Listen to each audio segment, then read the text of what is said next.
Okay, setting up BP2X and running it for the first time. First thing is you need to make sure that you have the .NET framework version 4 installed on your client and server. You also need to have SQL Server, and as you can see in the background, I have SQL Server up and running. So the next step is to install BP2X. To do that, just double click on the installer binary file executable, accept the license terms.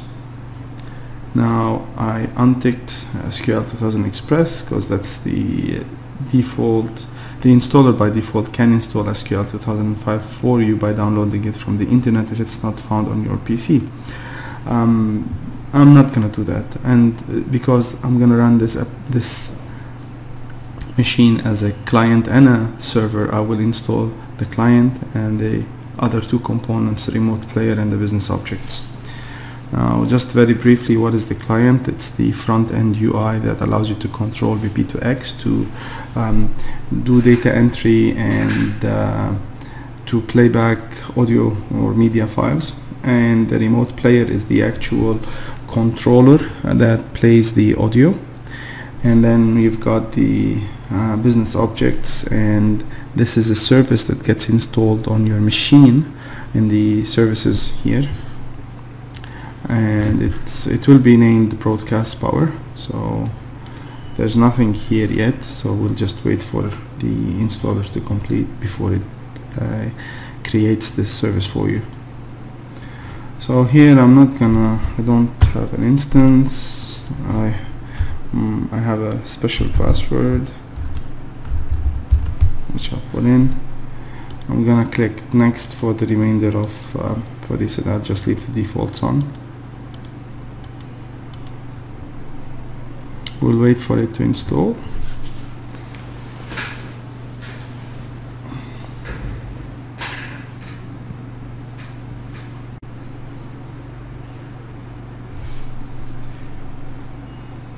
Okay, that's done, so I'm gonna close that, and if I refresh here, I'm gonna see that broadcast power service has been installed. It hasn't started yet, so what I will do is, let's see where BP2X is installed. So if I right click and I say open file location, I'm gonna see it's been installed here. Now notice a few things. I'm gonna show the extension of each file, because now you can see WinUI exe and log4net. I'm interested in this file, but this is a configuration file. The extension is .config. I can't see it here because of the settings of my Windows Explorer, so I'm gonna change that here and go view, do not hide extensions for known file types, and I can see that's the config. However, there's an interesting thing about this config file. If we look at the medium icon, you can see that the file has a lock on it. Yeah, so like this one, and that one.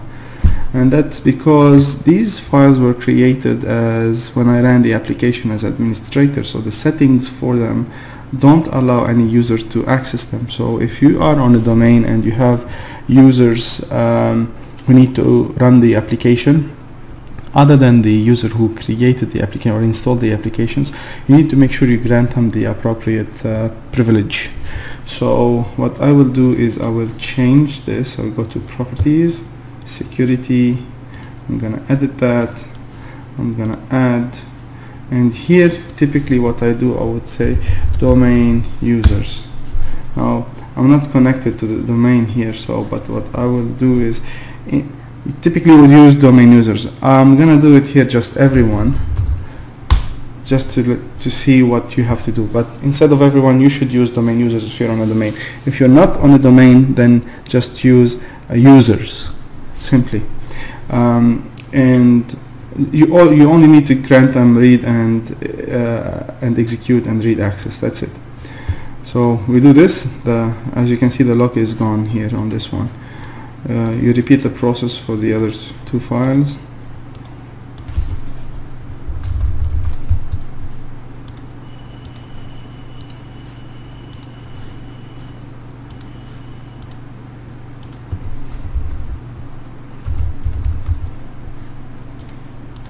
Okay, so now we're done here with the configuration. The first time you run broadcast power, I'm going to run the remote host player, okay, because the remote host player, as we said, is the server. WinUI is the front end, and the host BP host services is the this services here. I'm going to run remote player. The first time it runs, it's going to check to see if it can connect to the database. If it can connect but can't find the schema for BP2X or the database for BP2X, it will not run. So it prompts you to, if you want to create this schema. I'm going to say yes, because that's the first time I run it. So here we go back here. I'm going to refresh. You can see it's empty. So we come back to broadcast power and click yes. It's gonna pick up these settings from the config file. What I will do is press on the create button. So now if I refresh my database, I should see that there is a database that's been created for me. Okay. Now this database has all the tables necessary to run the application, and it's got the stored procedures required. Okay.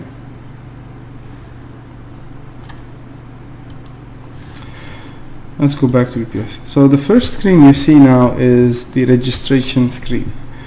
You need to register BP2X, so a serial number should be provided to you. I will generate one or get one myself. Okay, I'm back. So you just type in or copy paste the serial number you got when you asked for one, and typically you ask for a serial number from me by email. You can email me at admin@bp2x.com, and here I'll just put in my name and my company name, which is no company, and here I put my sorry, that's okay. Now if I had internet connection, I would simply click on register, but because I don't have an internet connection, if I check to see if I have one, I will see that I don't. Okay, so I'm waiting, nothing's happening. Okay, so I don't have an internet, and as such what I will do instead is use the email register. You would typically click on register. Now be careful of one thing. I just double clicked on the application to run.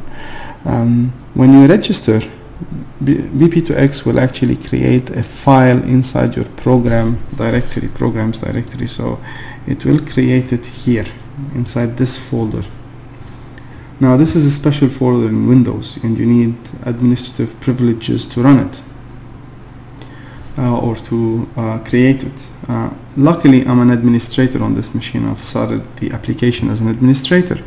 Now let's what you will need to do is, if you are not an administrator, is run the application as an administrator the first time, and when the file is created you change its security settings to allow all users who are going to run the application to read and write to this file.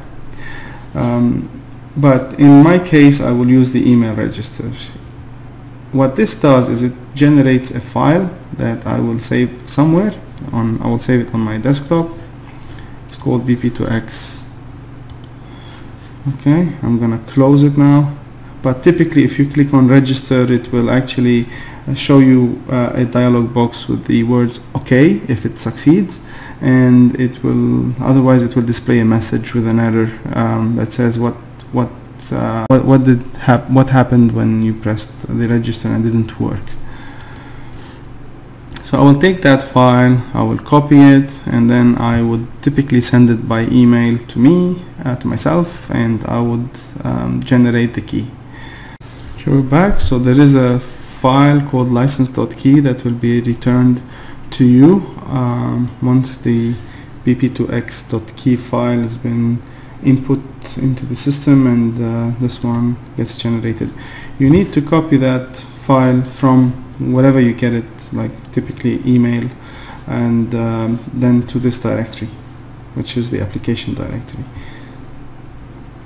Now I need to make sure, as I said, that all users have access to this file. So in the security here, I'm gonna edit users, give them full control. Okay, and I mean, if you are on a domain, what you would do is we would add the domain users to this list and grant them full access. That's it for installing. So now we have BP2X running. Now if I run installed, now if I run the remote player again, I will see that this time I will not get the registration dialog box. Instead, I've got an icon in the taskbar and the application starts. This means that the application has started. Now there are a couple of things you need to check. If you have plugins, they will show up here, and typically plugin. Now to run the application, you need to run the client,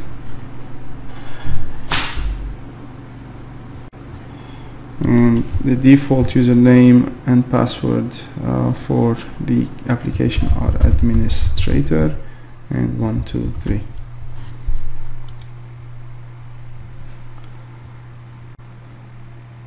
Okay, so I've got the client in front of me, but as you can see, everything is disabled, and the reason it is disabled is because under tools, users, queue player control, I need to grant the different groups access to this player from specific IP addresses.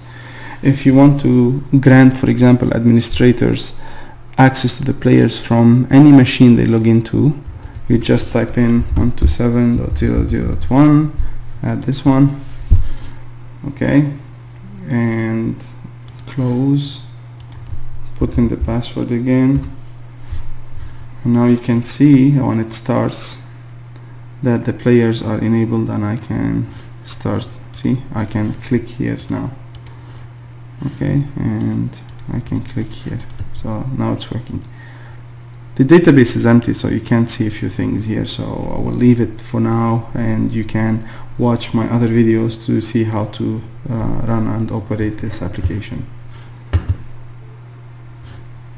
Thank you for watching the how to install BP2X.